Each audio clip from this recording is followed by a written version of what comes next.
आगे बढ़ते हैं और इन पहला सेक्शन जो जनरल साइंस एंड एबिलिटी का सेक्शन है उस पर बात करने की कोशिश करते हैं। अच्छा, इस सेक्शन में हमारे पास जो है जो लेक्चर आज का जितना होगा, उस लेक्चर के बाद एक क्विज है जो आपने अटेम्प्ट करना होगा। ये एक मैंडेटरी क्विज है।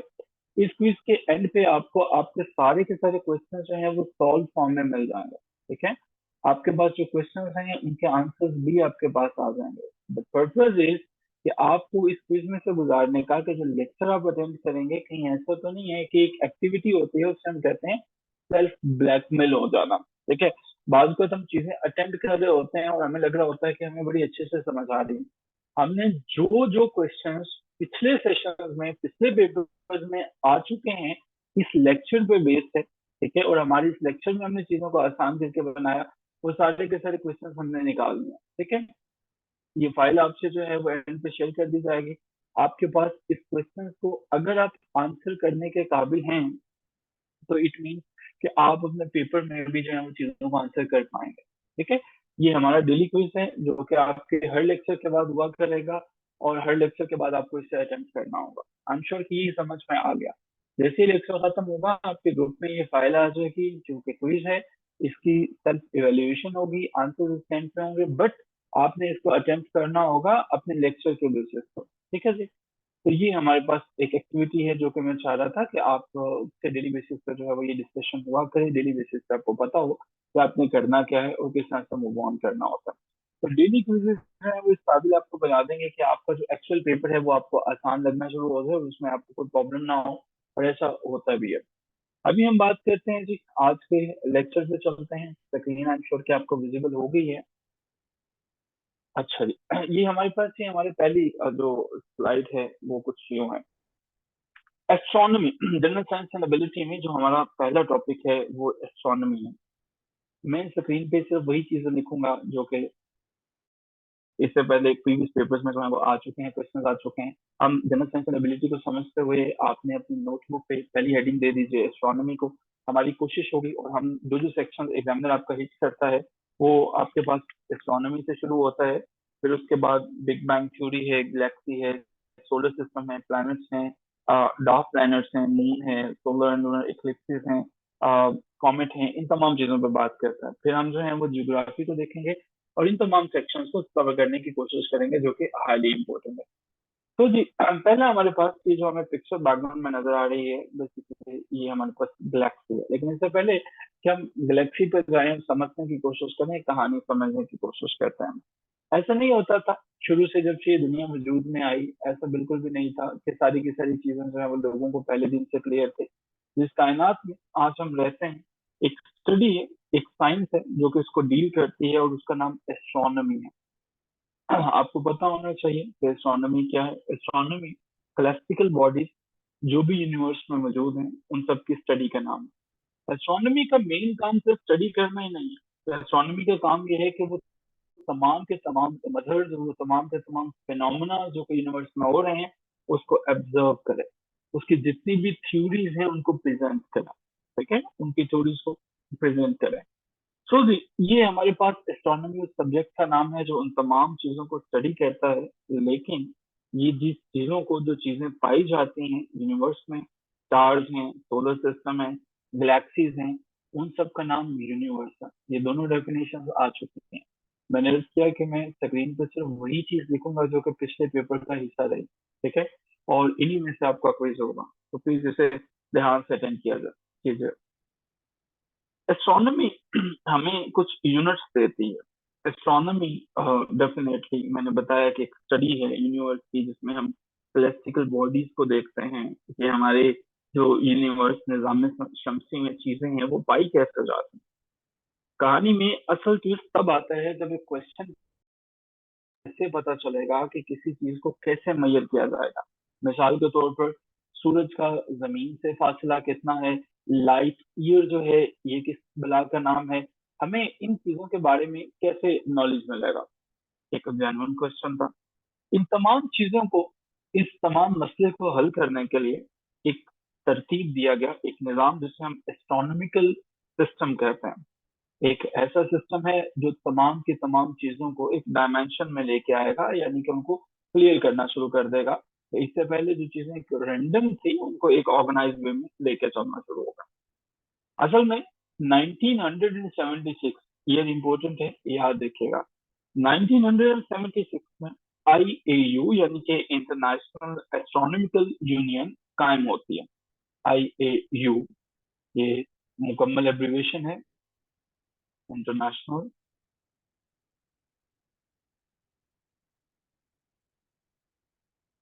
एस्ट्रोनॉमिकल यूनियन जो है वो। अब 1976 के बाद दो दफा इसमें बड़ी खास तब्दीलियां लाई गई। पहली 1994 में अपडेट किया गया काफी चीजों को, काफी यूनिट्स को, और फिर हाल ही में 2009 में। ये सिस्टम डेवलप करने का मकसद ये था कि हर साइंटिस्ट जो है वो अपने अपने यूनिट्स के मुताबिक, इंटरनेशनल यूनिट्स के मुताबिक जो है चीजों को मैयर करे, ना कि पाकिस्तानी साइंटिस्ट अपने तरीके से, यूरोप का अपने तरीके से। तो इस सिस्टम ने एक मुनजिम होके हमें कुछ यूनिट्स दिए जो हमारे पास पेपर में बार बार आते हैं। उनमें से पहला यूनिट जो है वो एयूटी के नाम से जाना जाता है, यानी कि astronomical unit of time. Time का जो यूनिट है वो हमारे पास क्या यूनिट है। हमें जो क्वेश्चन आते हैं वन पेपर में, वो जो हमारे पास टाइम का यूनिट है, एस्ट्रोनॉमिकल यूनिट है, उसे हम डे कहते हैं। याद रखिएगा, जब भी हम जो है वो एस्ट्रोनॉमिकल यूनिट की बात करेंगे वो हमारे पास डे होगा। डे जो है वो एक यूनिट के तौर पर जाना जाता है। अगर दूसरे लफ्जों में बात करें तो एक ऐसा हमारे पास डे जो 886 यानी कि 86,400 सेकेंड पे मुश्तमिल है, वो हमारे पास एक एस्ट्रोनॉमिकल यूनिट है। और सादा लफ्जों में बात करें तो 365.25 डेज पर जो मुश्तमिल हमारे पास ये जो डेज हैं, जब ये मिलते हैं और उसके मिलने के बाद जो ईयर बनाते हैं, ये इसकी मेन इकाई यूनिट जो है टाइम का, वो डे है, जिसको डिफाइन किया जाता है। डेफिनेशन है 86,400 सेकेंड है। ये मिलके क्या करते हैं, 365.25 मिलके एक जूलियन ईयर बनाते हैं। अब यहाँ पे एक सवाल हमारे पास आ जाता है, ये जूलियन ईयर क्या है, ये किस बला का नाम है, जूलियन ईयर क्या होता है। कहानी में आगे बढ़ने से पहले ये जरूरी है कि हम इसको समझ। देखिए, जूलियन ईयर जो है इसका दूसरा नाम एस्ट्रोनॉमिकल ईयर भी है। ये हम अभी जो चीजें डिस्कस कर रहे हैं ये बेसिकली इसी का दूसरा नाम है। एस्ट्रोनॉमिकल ईयर जो है वो इससे कहा जाता है, इसको जूलियन ईयर भी कहते हैं। बेसिकली ये वो पहला यूनिट था जिसने ये डिफाइन किया कि ये गलत है कहना कि 365 जो है वो दिन जो होते हैं एक साल के, आप 0.25 को क्यों खत्म कर देते हैं। और इसका नाम है जूलियस सीजर के नाम पर। अब जूलियस सीजर, जिन लोगों का ताल्लुक इंग्लिश से है, इंग्लिश बैकग्राउंड से है, इंग्लिश लिटरेचर से, उन्हें पता होगा जूलियस सीजर। जूलियस सीजर ही वो हमारे पास रोम का बादशाह था जिसने पहली दफा 45 बीसी में, यानी कि बिफोर क्राइस्ट जो है वो उसको इंट्रोड्यूस करवाया था। ऐसा नहीं था कि जूलियस सीजर कोई बहुत बड़ा साइंटिस्ट था। जूलियस सीजर ने ये अप्रोक्सीमेट लेंथ दी थी, अंदाजन जो है वो लेंथ देने की कोशिश की थी। लेकिन मैंने क्या, एक इम्पोर्टेंट काम था, कुछ चीजें जो हैं उसने डिफाइन करने की कोशिश की। इसकी जो लेंथ थी वो ट्रॉपिकल ईयर पे मुश्तमिल थी। ये ट्रॉपिकल ईयर किस चीज का नाम है, अभी हम जूलियन को समझने की कोशिश करेंगे, ट्रॉपिकल क्या होगा। ट्रॉपिकल ईयर, याद रखिएगा, वो वक्त, द टाइम, वो वक्त हमारे पास जो कि it takes for the earth to complete one orbit around the sun, the time that earth takes to complete one orbit around the sun, ये हमारे पास ट्रॉपिकल ईयर के तौर पर जाना जाता है। अब हम बात कर रहे थे जूलियन ईयर। जूलियन ईयर का एक अरसे तक जो है वो एस्ट्रोनॉमिकल यूनिट में एक मुकाम रहा। लोग जाना करते थे इसे, जितनी भी कैलकुलेशंस की जाती थी वो रोम जूलियस सीजर के दी हुई जूलियन ईयर से की जाती थी। लेकिन याद रहे ये बाद में आके तब्दील होती है, हर चीज जो होती है उसको जवाल आता है, वो खत्म होते हैं। अभी जो कैलेंडर फॉलो किया जाता है वो है हमारे पास ग्रिगोरियन कैलेंडर हो रहा है, ठीक है। ग्रिगोरियन जो है वो हमारे पास, अक्सर लोग इसे जॉर्जियन भी पढ़ते हैं, प्रोनाउंसिएशन हो सकती है उनके अपनी। ग्रिगोरियन कैलेंडर जो है वो हमारे पास अभी एक स्टैंडर्ड कैलेंडर के तौर पर इस्तेमाल होता है। अब इसमें हमारे पास क्या फर्क था, जो हमारे पास इससे पहले वाला, यानी कि जो जूलियन का दिया हुआ कैलेंडर था हमारे पास, उसमें नहीं था जूलियस सीजर में। फर्क सिर्फ इतना था कि इस कैलेंडर ने for the very first time leap year introduce करवाया था। लीप ईयर, इसका मतलब ये है कि अब आप चीजों को जो है वो अच्छे से, ढंग से जो है वो मेजर कर सकते हो। प्रिसाइजली हम बात करें, जूलियन ईयर जो है वो हमारे पास ये एक जो है वो हमारे पास अपग्रेडेशन आ जाती है। जूलियन ईयर जो था वो एक परफेक्टली एक्यूरेट कैलेंडर हमारे पास नहीं था, पैरामीटर नहीं था। बाद में आने वाले हमारे पास ग्रिगोरियन जो कैलेंडर है वो इसमें एक्यूरेसी के तौर पर जाना जाता। अब इस कहानी से हम आगे चलते हैं तो हमारे पास एक टाइम का यूनिट आ जाता है। टाइम के यूनिट को तो हमने देखा, इसको तो डिस्कस करने की कोशिश की। हमारे पास एक और चीज आती है, और अब वो हमारे पास होता है यूनिट ऑफ मास। अब जितनी भी हेवनली बॉडीज जो हैं वो होती हैं, जिसमें हमारी अर्थ है, जिसमें सन है, ये सारे के सारी चीजें जो है वो इनका एक मास होता है। अब इनके मास को एक नाम दिया जाता है और वो है सोलर मास। अभी सोलर मास के पीछे क्या कहानी है और इसको इस तरह से हम समझ सकते हैं। मान लीजिए कि मुझे बाजार से 1 किलो एप्पल खरीदने हैं, 1 kg। अब 1 kg एप्पल जो है उसके लिए एक पैमाना मुकर्रर किया गया है और मुझे उसी के मुताबिक चीजें मिलती हैं। इसी तरह से हमारी कायनात में जितने भी ऐसे हमारी बॉडीज हैं, इक्लेस्टिकल बॉडीज हैं, उनके लिए जो सोलर मास इस्तेमाल होता है वो हमारे पास द मास ऑफ सन एक स्टैंडर्ड मास के तौर पर इस्तेमाल होता है। ये बात कभी ना भूलिएगा। जो सोलर मास है उसका टोटल वेट, जैसे मैं 1 kg की मिसाल दे रहा था, इसका 1.98892 पॉइंट, बल्कि मल्टीप्लाई हम इसे कर देते हैं और ये हमारे पास आ जाती है 10⁻30। ठीक है। अब इसे जो है वो आपने समझ लेना है। 10 हम साइन यूज करते हैं 30। ये वो मास है जिसे हम एक्सप्रेस करते हैं। अगर हमें अर्थ का मास बताना है तो हम इससे कंपैरिजन कर रहे हैं। अगर हम दूसरे सितारों का मास बताना चाहते हैं तो वो हमारे पास एक स्टैंडर्ड जो डिजिट है वो हमारे पास है। आई एम श्योर के पॉइंट नंबर 9 तक चीजें क्लियर है। अगर यहाँ तक क्लियर है तो हम एक और चीज ऐड करते हैं, लेंथ। लेंथ के लिए कौन से पैरामीटर्स हैं जो यूनिवर्स में इस्तेमाल किए जाते हैं? याद रखिएगा, एस्ट्रोनॉमिकल लेंथ को मापने के लिए सबसे पहले तो डिस्टेंस, हम स्टैंडर्ड डिस्टेंस की बात कर रहे हैं। क्योंकि हम जमीन पर रहते हैं, जमीन से लेके सूरज तक जितना डिस्टेंस है हमने उसको एक स्टैंडर्ड डिस्टेंस बना दिया और वो डिस्टेंस हमारे पास है कितना, 150 मिलियन किलोमीटर। याद रखिएगा, ये सारे के सारे डिजिट्स बड़े इंपॉर्टेंट। और अगर हम जो है इसको बात करना चाहें मीटर्स के अंदर तो शायद ये हमारे पास 1 खरब 49 अरब 59 करोड़ 78 लाख 70,700 मीटर जो है ये बनता है। तो आसानी के लिए हम इसे 150 मिलियन किलोमीटर कह देते हैं, बजाय इससे कि ये तमाम की तमाम चीजें याद रखें। और एक लाइट ईयर एक ऐसा फासला होता है जो रोशनी को जब आप वैक्यूम में छोड़ते हो, वैक्यूम जहाँ पे हवा नहीं होती है, रोशनी को वैक्यूम में छोड़ते हो तो वो 1 साल के अंदर जो ट्रेवल कर सकती है वो लाइट ईयर कहलाता है।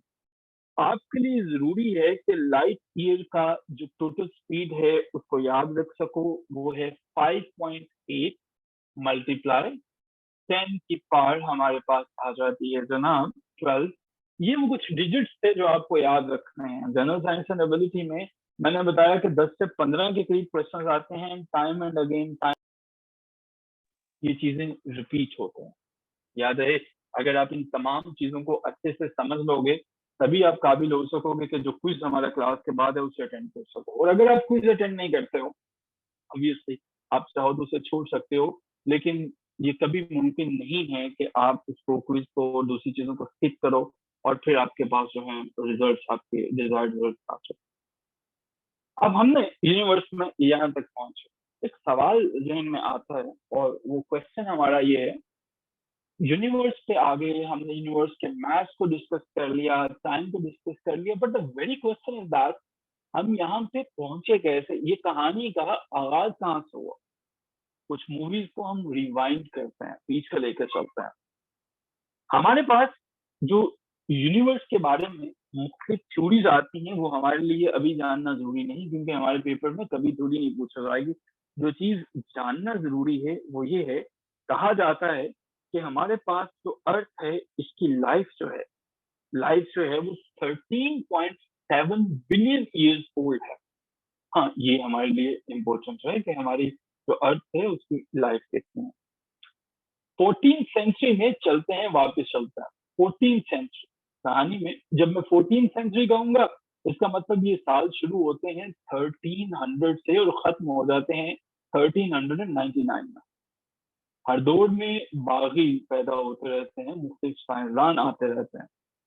एक साइंसदान जिसका नाम निकोलस कोपरनिकस था, ये नाम इम्पोर्टेंट है। बहुत दफा इसकी थ्योरीज के बारे में जो है वो कि किसने कौन सी थ्योरी प्रपोज की थी, निकोलस कोपरनिकस एक दफा एक थ्योरी प्रेजेंट करता है।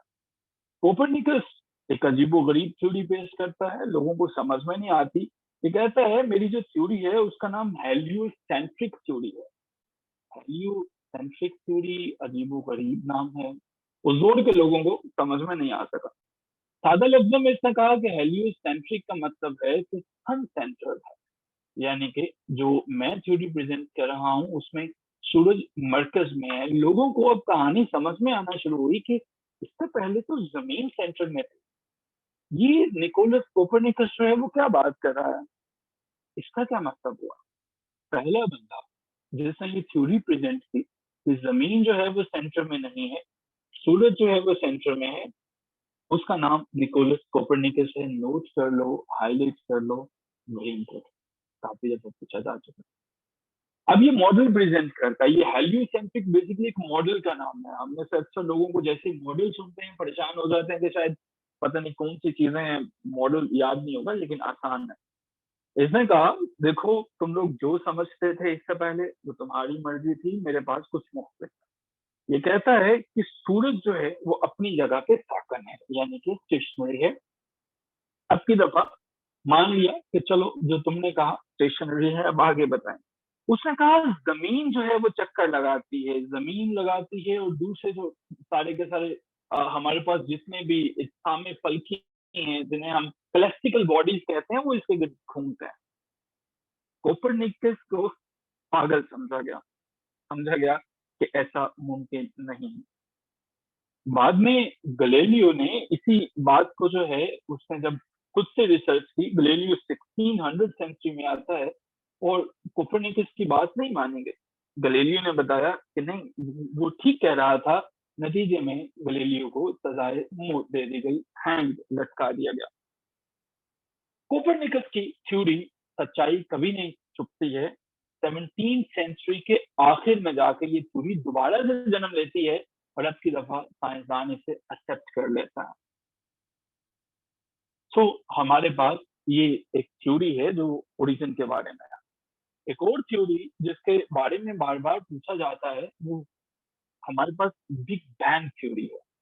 उस थ्योरी को हम डेफिनेटली डिस्कस उतना ही करेंगे जितना हमारे एग्जाम का हिस्सा है, ताकि हम लोग जो है वो उसे समझ भी सकें और हमें पता भी चल सके कि बिग बैंग थ्योरी है क्या।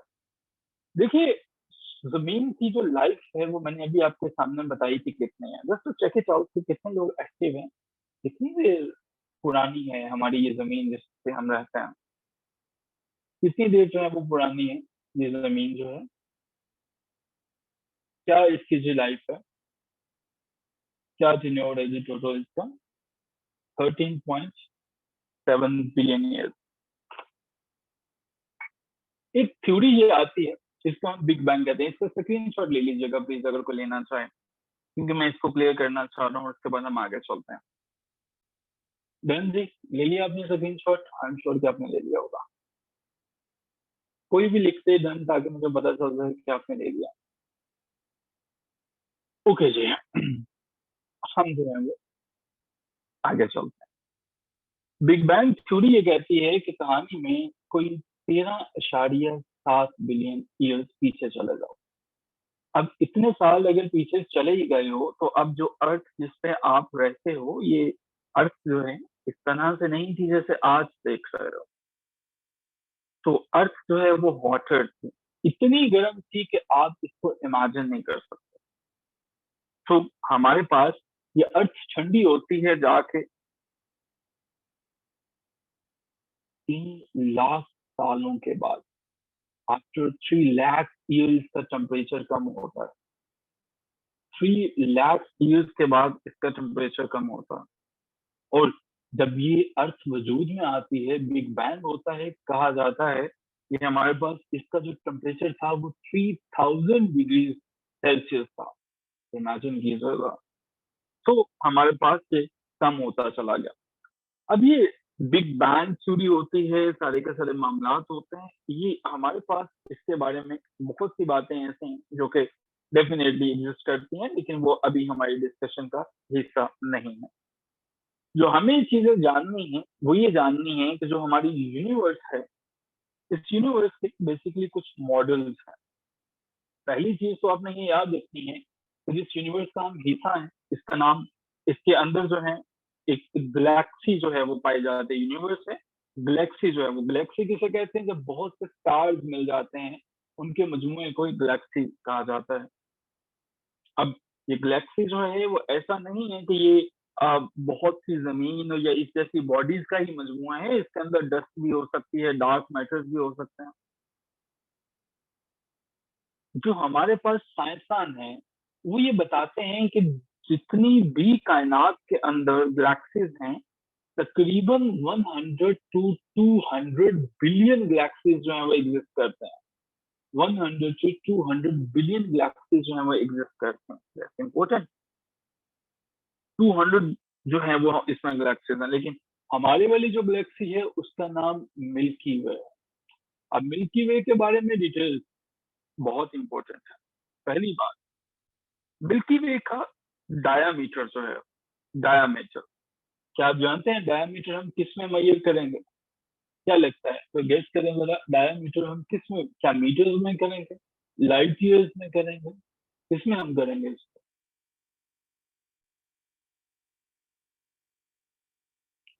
मिल्की वे का, thank you ji Namul ji. Milky way का जो हमारे पास डायमीटर है 1 lakh light year, 1 lakh light year जो है वो इसका डायमीटर है। काफी ज्यादा जो है वो डायमीटर है। इसकी लाइफ के बारे में वही चीजें जो आप पहले पढ़ चुके हैं, 13.7 बिलियन ईयर्स ओल्ड है। सूरज को कितना टाइम लगता है? जो सूरज है, मिल्की वे के गिर्द चक्कर लगाने में 250 मिलियन ईयर्स उसको लगता है कि वो अपना चक्कर इसके गिर्द मुकम्मल कर सके। मिल्की वे जो है हमारा सोलर सिस्टम के अंदर सारी की सारी चीजें जो हैं, मिल्की वे, हमारा सोलर सिस्टम जो है वो उससे 30,000 लाइट ईयर के डिस्टेंस पे वाक़ है। इतना दूर है ये मिल्की वे जो है। मिल्की वे के बारे में अगर हम ये चीजें डिस्कस कर ही रहे हैं, तो यूनिवर्स के अंदर पाई जाने वाली वो चीजें और जो कि बार बार पेपर का हिस्सा रहे हैं, हम उनको क्यों ना डिस्कस करें साथ साथ, जिसमें हमारे पास सबसे पहले कुछ प्लैनेट्स आ जाते हैं। और अगर हम प्लैनेट्स की बात करेंगे तो मिल्की वे डेफिनेटली हमारे पास, जो इसके अंदर सोलर सिस्टम है, प्लैनेट्स हैं, डॉग प्लैनेट्स हैं, वगैरह वगैरह हैं।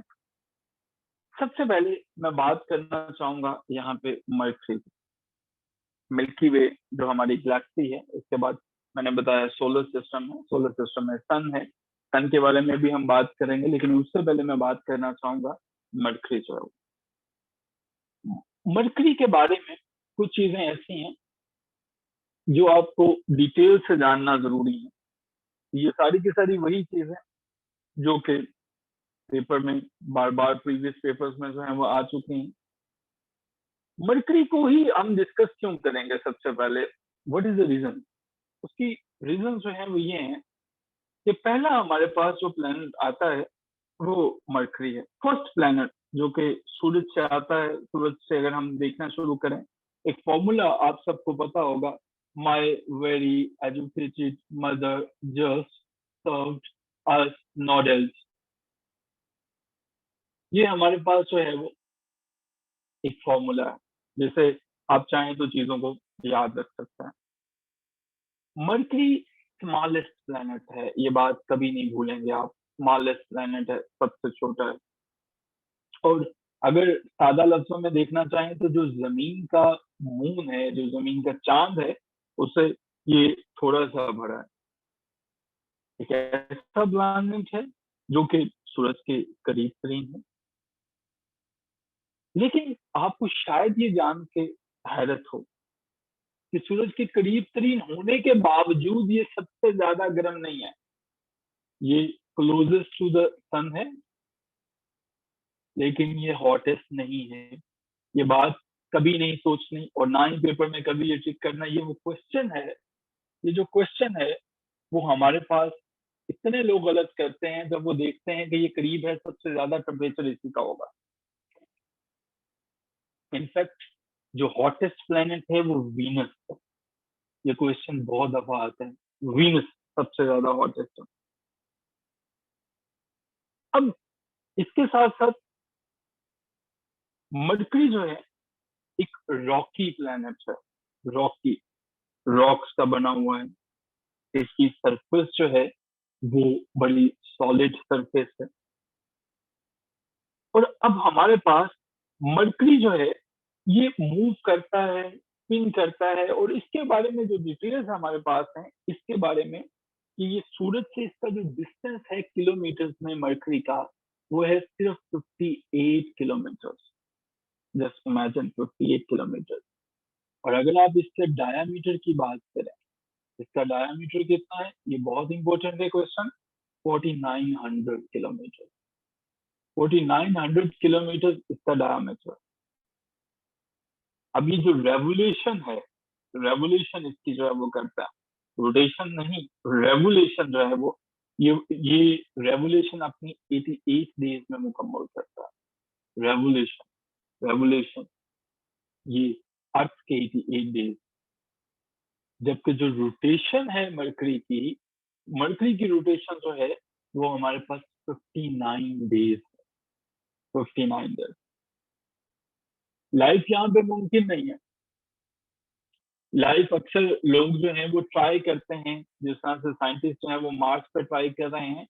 यहाँ पे लाइफ मुमकिन नहीं है। कभी कभी टेम्परेचर माइनस में 170 तक चला जाता है, और कभी कभी 450। पाकिस्तान में तो 45 चला जाए तो हम कानों का हाथ लगा लेते हैं। इसके अलावा यहाँ पे कोई एयर एग्जिस्ट नहीं करती है। There is no concept of air. कोई एयर इस पे जो है वो यहाँ पे एग्जिस्ट नहीं करती।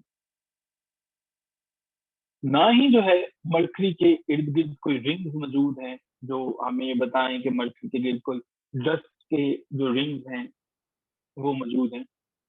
इसका जो प्रोमिनेंट फीचर आपको याद रखना है वो ये याद रखना है कि ये स्मॉलेस्ट है। ये याद रखना है कि ये फास्टेस्ट जो है वो रिवॉल्विंग प्लैनेट है।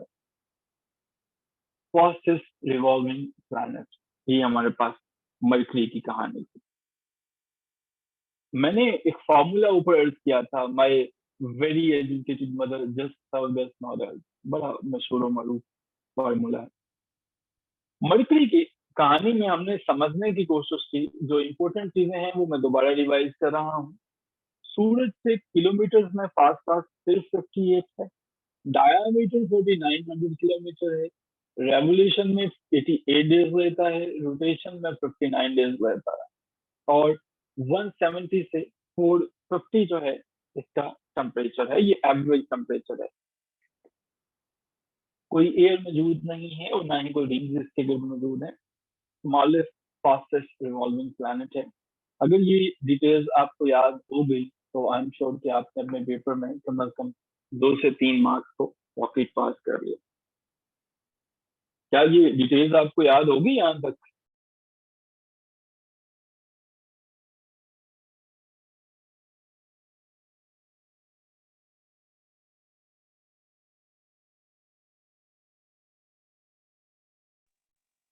कितने लोग ऐसे हैं जिन्होंने इसको अभी के अभी याद कर लिया, और कितने लोग ऐसे हैं जो इस बात का वेट कर रहे हैं कि चलें इसको दोबारा कभी देखेंगे।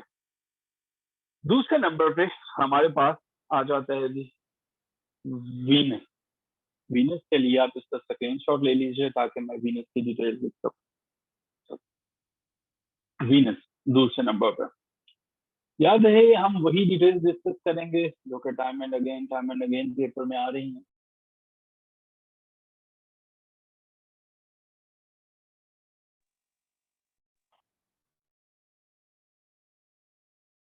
हम देखने की कोशिश करें तो कुछ गैलेक्सीज की जो हमारे पास पिक्चर्स हैं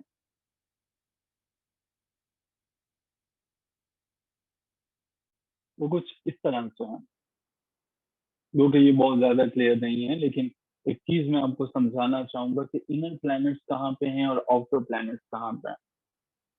यहाँ पे जो मरकरी, वीनस, अर्थ और मार्स हैं ये इनर प्लैनेट्स हैं। बाकी वाले जो प्लैनेट्स हैं ये आउटर प्लैनेट्स हैं। इनर प्लैनेट्स, आउटर प्लैनेट्स, क्या डिटेल्स हैं ये बस आपने याद रखने हैं कि कौन सा वाला इनर है, कौन सा वाला आउटर है। इनके अंदर जो मेजर डिफरेंस है वो मैं आगे चल के बताऊंगा कि ये क्यों इनर है, ये क्यों आउटर है। अभी के लिए हम वीनस की डिटेल्स को जो है वो समझने की कोशिश कर रहे हैं। तो जी वीनस, वीनस हमारे पास जो है एक ऐसा जबरदस्त प्लैनेट है जो कि हॉटेस्ट है। इसकी क्वालिटीज में सबसे पहले आ जाता है कि ये हॉटेस्ट है। Number two, brightest. वो जो ब्राइटेस्ट, ये वो वाला ब्राइट नहीं है जो ब्राइट पाकिस्तान में होता है। तीसरे नंबर पे रोटेशन करने में स्लोएस्ट, आहिस्ता आहिस्ता रोटेट करता है, कोई तेजी नहीं है, बड़े आराम सुकून से जो है वो चलता है। और इसके मुख्तलिफ नाम भी हैं। इसको मॉर्निंग स्टार भी कहा जाता है और इवनिंग स्टार भी कहा जाता है। और ये लोग जो पीपीएससी या फेडरल पब्लिक सर्विस कमीशन के इम्तहान देते हैं, आई एम श्योर कि उन्होंने इस क्वेश्चन को बार बार देखा होगा। इवनिंग स्टार का नाम दिया जाता है। वीनस के बारे में, वीनस की कहानी ये है कि ये जमीन के सबसे ज्यादा करीब है, क्लोजेस्ट टू अर्थ, हमारे सबसे ज्यादा जो है वो करीब वीनस है। हॉटेस्ट प्लैनेट, मैंने पहले कहा हॉटेस्ट इसलिए कि इसका टेम्परेचर शुरू ही 460 से होता है और खत्म कहाँ पे होता है, 480 पे जाके ये टेम्परेचर। जरा इमेजिन कीजिए कि कैसे मुमकिन है जहाँ पे 460 डिग्री सेल्सियस से टेम्परेचर शुरू हो और वो 480 पे चला था, जिंदगी तबाह हो जाएगी वहां पे। हमारे पास वीनस जो है, यहाँ पे बड़ी मजे की जो है वो एटमॉस्फेयर होता है। मजे का इसलिए नहीं कि वहां पे जाके एंजॉय किया जा सकता है, वहां पे कुछ क्लाउड्स हैं जो कि CO2 यानी कार्बन डाइऑक्साइड के बने हुए हैं। पूरे के पूरे वीनस की सरफेस को इन्होंने ढांपा हुआ है। और यही जो क्लाउड्स हैं, यही वजह है कि जहाँ पे कार्बन डाइऑक्साइड की ज्यादती है, इतनी ज्यादा मिकदार में है कि इसका टेम्परेचर जो है वो 460 से 480 तक रहता है। अब जानते हैं कि वीनस जो है ये वो वाहिद प्लैनेट है जहाँ पे बहुत ज्यादा इनएक्टिव वोल्केनोज है, जिन्हें आप लावा कहते हैं। वो अगर फट जाए तो वीनस की सरफेस पर बहुत सी चीजें ऐसी हैं जो कि दरम बरम हो जाए। वीनस जो है, वीनस ये अजीब है, दूसरों से हटके है।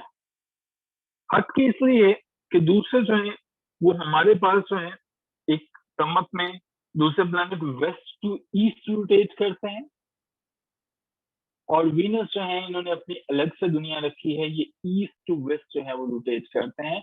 और ये भी क्वेश्चन जो है वो पूछा जा चुका है बहुत। Venus west to east rotate नहीं करता है, ईस्ट टू वेस्ट जो है वो करता है। मैं आपकी कंफ्यूजन के लिए सिर्फ ईस्ट टू वेस्ट ही यहाँ पे रहने देता हूँ ताकि आपको समझ में आ जाए।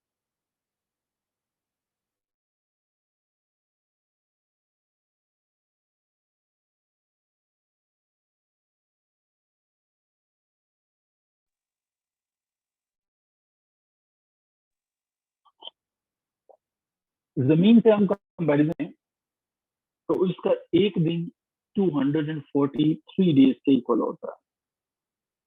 243 डेज़ के। अब इमेजिन करें ज़रा 243 डेज़ के जो है वो होगा। ये कहानी है वीनस की। वीनस के बारे में हम यहाँ पे रुकेंगे और वीनस के बारे में मैं यहाँ पे डिटेल्स कुछ लिख दूँ।